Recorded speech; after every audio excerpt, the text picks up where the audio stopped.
ಚಂದನ್ ಶೆಟ್ಟಿ ನಿವೇದಿತಾ ಗೌಡ ಅವರ ದಾಂಪತ್ಯ ಜೀವನ ಕೊನೆಯಾಗಿರುವಂಥದ್ದು. ಸೊ ಚಂದನ್ ಶೆಟ್ಟಿ ಅವರನ್ನು ಹೀರೋ ಆಗಿ ಏನು ಕನ್ನಡ ಚಿತ್ರರಂಗಕ್ಕೆ ಪರಿಚಯ ಮಾಡ್ತಿರುವ ನಿರ್ದೇಶಕ ಕಮ್ ನಿರ್ಮಾಪಕ ನವರಸನ್ ಅವರು ಈಗ ನಮ್ಮ ಜೊತೆ ಇದ್ದಾರೆ. ಸೊ ಅವರ ಒಂದು ತುಂಬ ಚಂದನ್ ಶೆಟ್ಟಿ ಅವ್ರ ಜೊತೆ ಅವ್ರಿಗೆ ಒಡನಾಟ ಇರುವಂಥದ್ದು. ಅವ್ರೇನು ಹೇಳ್ತಾರೆ ಈ ಬಗ್ಗೆ ಅಂತ ಅವ್ರನ್ನೇ ಮಾತಾಡಿಸಿ ತಿಳ್ಕೊಳ್ಳೋಣ. Navarasan sir, hi. ಸೊ ನಿಜವಾಗ್ಲೂ ಒಂದು ರೀತಿ ಎಲ್ರಿಗೂ ಶಾಕಿಂಗ್ ವಿಚಾರ ಇದು. ಜೊತೆಗೆ ಈ ಥರದ್ದು ಅಂದರೆ ಅವರು ಎಲ್ಲರಿಗೂ ಮಾದರಿಯಾಗಿದ್ದರು, ಎಷ್ಟು ಒಳ್ಳೆ ಜೋಡಿ ಅಲ್ವಾ ಅಂತ ಹೇಳ್ಬಿಟ್ಟು. ಈ ಥರ ಜೋಡಿಗಳು ಡಿವೋರ್ಸ್ ಅಂತ ಒಂದು ವಿಷಯ ಕೇಳಿದಾಗ ನಿಜವಾಗ್ಲೂ ಒಂದು ಕಡೆ ನೋವು ಆಗುತ್ತೆ. ಯಾಕಪ್ಪ ಈ ರೀತಿ ಆಯಿತು ಅವರ ಒಂದು ದಾಂಪತ್ಯ ಜೀವನದಲ್ಲಿ ಅಂತ ಕೂಡ ಒಂದು ಕ್ವಶನ್ ಮಾರ್ಕ್ ಕ್ರಿಯೇಟ್ ಆಗುತ್ತೆ. ಸೊ ಏನು ಹೇಳ್ತೀರಾ ಸರ್, ನೀವು ತುಂಬ ಹತ್ತಿರದಿಂದ ಅವ್ರನ್ನ ನೋಡಿದ್ದೀರಾ. ಅಂದರೆ ಏನಂದರೆ ನಾವು ಇಷ್ಟು ಹತ್ರ ಇದ್ದು ನಾವು ಊಹೆ ಮಾಡ್ಕೊಳಕ್ಕಾಗಿಲ್ಲ. ಅಂದರೆ ಇಷ್ಟು ಬೇಗ ಈ ಥರ ನಿರ್ಧಾರ ತೊಗೊತಾರೆ ಅಂತ ಗೊತ್ತಾಗಿಲ್ಲ. ಬಟ್ ಅವರು ನಿನ್ನೆ ಮಧ್ಯಾಹ್ನ ಒಂದು 11:30 ಮಾತಾಡೋರು ಈ ವಿಷಯದ ಬಗ್ಗೆ ಚರ್ಚೆ ಮಾಡಿಲ್ಲ ನನ್ನ ಜೊತೆ. ಮಾತಾಡ್ತಾ ನಾವು ಸಿನಿಮಾ ಬಗ್ಗೆ, ಸೂತ್ರಧಾರಿ ಸಿನಿಮಾದು ಟ್ರೈಲರ್ ಬಗ್ಗೆ ಮತ್ತು ಇದ್ರ ಬಗ್ಗೆ ಮಾತಾಡ್ತಾ ಇದ್ವಿ.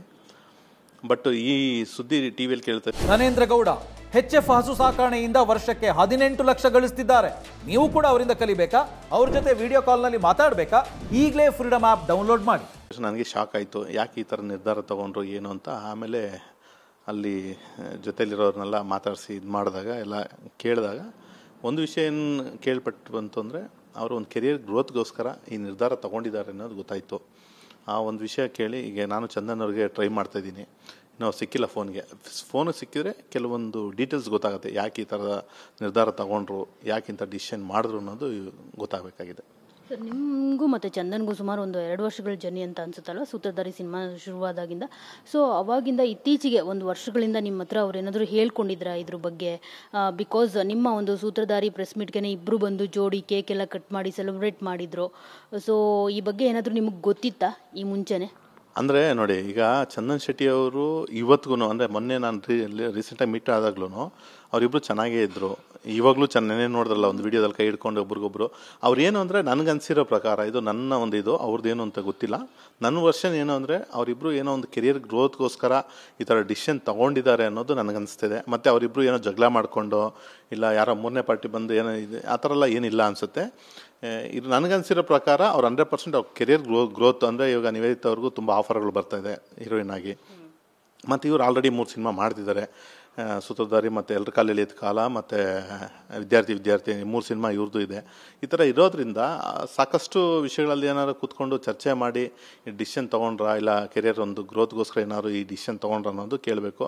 ಬಟ್ ಅವರು ನೆನ್ನೆ ವಿಡಿಯೋದಲ್ಲಿ ನೋಡಿದಾಗಲಾಗಲಿ ಮತ್ತು ಇನ್ಸ್ಟಾಗ್ರಾಮ್ ಪೋಸ್ಟಲ್ಲಿ ಇದೆಲ್ಲ ನೋಡಿದ್ರೆ 100% ಅವರು ಜಗಳ ಅಂತೂ ಆಡ್ಕೊಂಡಿಲ್ಲ, ಮತ್ತು ಇನ್ನೂ ಕಿತ್ತಾಡ್ಕೊಂಡು ಡೈವರ್ಸ್ ತಗೊಳ್ಳೋ ಅಂಥ ವಿಷಯಕ್ಕೆ ಹೋಗಿಲ್ಲ. ಇವರೊಂದು ವಿಭಿನ್ನವಾದ ಒಂದು ರೀತಿಯಲ್ಲಿ ಕಾಣ್ತಾ ಇದೆ ಇದು. ಹೌದು, ಈ ಥರ ಒಂದು ಅನಿಸ್ತಾ ಇದೆ. ನೋಡ್ಬೇಕು, ಈಗ ಅವ್ರ ಫೋನಿಗೆ ಸಿಕ್ಕಿದ್ರೆ, ಅಟ್ಲೀಸ್ಟ್ ಕಾಂಟ್ಯಾಕ್ಟ್ ಸಿಕ್ಕಿದ್ರೆ ಯಾವ ವಿಷಯಕ್ಕೆ ಇದನ್ನು ಅವರು ಈ ಡಿಸಿಷನ್ ತೊಗೊಂಡ್ರು ಅನ್ನೋದನ್ನು ಕೇಳಬೇಕು. ಅಲ್ಲ, ಅವರು ಹೇಳ್ತಿದ್ರು ಅಂದರೆ ನೀವೀಗ ತುಂಬ ಆಫರ್ಸ್ ಬರ್ತಿದೆ ಅದು ಇದು ಅಂತೆಲ್ಲ ಹೇಳ್ತಾಯಿದ್ರು. ಬಟ್ ಈ ವಿಷಯ ಅದಕ್ಕೆ ತೊಗೊಂಡಿದ್ದಾರೆ ಅನ್ನೋದು ಗೊತ್ತಿಲ್ಲ. ಯಾಕಂದರೆ ಈಗ ಆಫರ್ಗಳು ಬಂದಾಗ ತೆಲುಗು ತಮಿಳಿಂದೆಲ್ಲ ಆಫರ್ ಬರ್ತಿತ್ತು, ಸುಮಾರು ವಿಷಯಗಳು ನಡೀತಿತ್ತು. ಬಟ್ ಯಾವ ವಿಷಯಕ್ಕೆ ಈ ನಿರ್ಧಾರ ತೊಗೊಂಡಿದ್ದಾರೆ ಅನ್ನೋದು ಗೊತ್ತಿಲ್ಲ. ಬಟ್ ಅವರಿಬ್ಬರಲ್ಲಿ ಏನು ಜಗಳ ಆಗಲಿ ಮತ್ತು ವೈಮನ್ಸ್ ಆ ಥರ ಎಲ್ಲ ಏನಿರಲಿಲ್ಲ. ಯಾಕಂದ್ರೆ ನೋಡಿ, ನಿವಿಯವ್ರು ಮಾಡೋ ಒಂದು ಸಿನಿಮಾಗೂ ಇವ್ರು ಹೋಗಿ ಗೆಸ್ಟ್ ಅಪಿಯರೆನ್ಸ್ ಮಾಡ್ತಿದ್ರು.